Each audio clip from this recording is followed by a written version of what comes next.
love my community. She comes from what some only refer to as the mean streets of Chester, PA. I had a great experience growing up.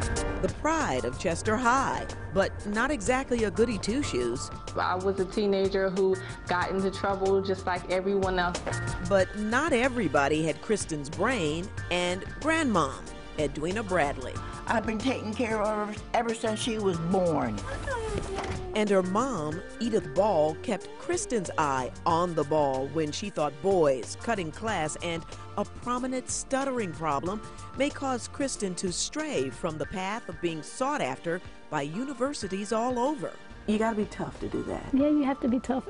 And I was tough on her. She never gave up on me, her or my father. And so that's why I was able to overcome all of the statistics. I'm really very proud of you. She got her degrees, no longer stutters as much, but mainly she got over caring when she does. You've embraced it. Yes, I just accepted it as who I am, and it's okay. Like, the world is still going to turn.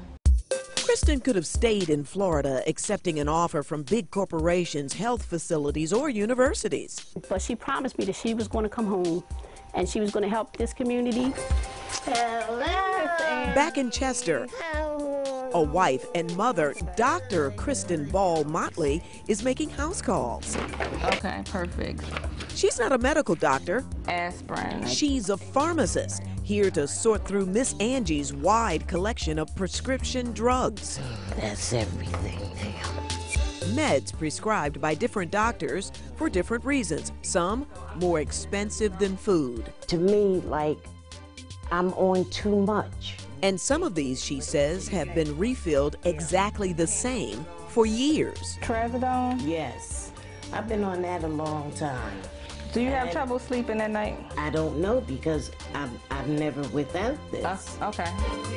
Miss Angie Rhodes is not the only senior here complaining about being rushed out of doctor's offices when they have questions about all the medicine they're taking and whether they really need it. And I don't want to get dependent on that.